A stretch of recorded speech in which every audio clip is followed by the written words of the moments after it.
ഉത്സവങ്ങളും ആഘോഷങ്ങളും നിറം കെട്ടുപോയാൽ സാധാരണ ജനങ്ങളുടെ ജീവിതത്തെ ആഴത്തിൽ ബാധിക്കുമെന്ന് മലബാർ ദേവസ്വം ബോർഡ് പ്രസിഡന്റ് എം.ആർ. മുരളി തൃത്താല മേഖല ഫെസ്റ്റിവൽ കോർഡിനേഷൻ കമ്മിറ്റിയുടെ ആഭിമുഖ്യത്തിൽ ചാലിശ്ശേരി മുലയമ്പറമ്പത്തുകാവ് ദേവീക്ഷേത്ര മൈതാനിയിൽ സംഘടിപ്പിച്ച പ്രതിഷേധ സംഗമം ഉദ്ഘാടനം ചെയ്ത് സംസാരിക്കുകയായിരുന്നു അദ്ദേഹം.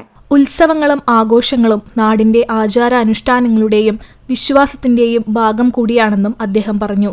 ഉത്സവാഘോഷങ്ങളിലെ ആന, വെടിക്കെട്ട്, എഴുന്നള്ളിപ്പ് എന്നിവ ഇല്ലാതാക്കുന്ന ഹൈക്കോടതി വിധി മൂലം ആഘോഷങ്ങൾ പലതും പ്രതിസന്ധി ഘട്ടത്തിലൂടെയാണ് കടന്നുപോകുന്നതെന്നും ഇതിന് പരിഹാരം കാണാൻ നിയമനിർമ്മാണം നടത്തണമെന്നും ആവശ്യപ്പെട്ടാണ് തൃത്താല മേഖലാ ഫെസ്റ്റിവൽ കോർഡിനേഷൻ കമ്മിറ്റി പ്രതിഷേധ സംഗമം സംഘടിപ്പിച്ചത്.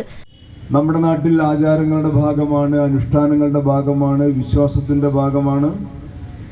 ഭൂരിപക്ഷവും അങ്ങനെയാണ്. എല്ലാ ഉത്സവങ്ങളും അങ്ങനെയാണ്. ഉത്സവങ്ങൾക്ക് 2-3 മുഖങ്ങളുണ്ട്.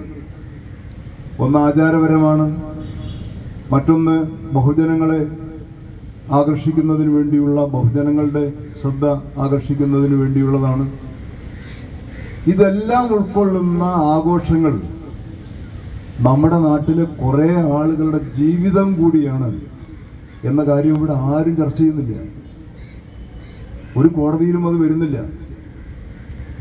എത്ര ലക്ഷം ആളുകളാണ് ഒരു ഉത്സവ സീസണിൽ ഒരു വർഷത്തേക്ക് വേണ്ടിയുള്ള ഉപജീവന മാർഗമായി ആ ഉത്സവത്തെ കാണുന്നത്? എത്ര ആളുകളുടെ ജീവിതമാണ് സത്യത്തിൽ ഉത്സവങ്ങൾ? ഉത്സവങ്ങളെല്ലാം നിറം മങ്ങിപ്പോയാൽ, ഉത്സവങ്ങളുടെ എല്ലാം മഹിമ കെട്ടുപോയാൽ അത് ഈ നാട്ടിൽ എത്രത്തോളം ആഴത്തിൽ ബാധിക്കും രാജ്യത്തിലെ സാധാരണ ജനങ്ങളെ? അതാരും കാണാതെ പോകുന്നൊരു കാര്യമാണ്. അല്ലെങ്കിൽ കോടതികളെല്ലാം കാണേണ്ട, പരിഗണിക്കേണ്ട ഒരു കാര്യം കൂടിയാണ്.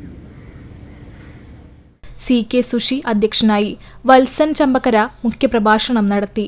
Thampi Kollannur, Prakashan Puthur, Haridas Machingal, Somasekharan Nair, PK Ramakrishnan, Mukundan master, SMK Thangal തുടങ്ങിയവർ സംസാരിച്ചു.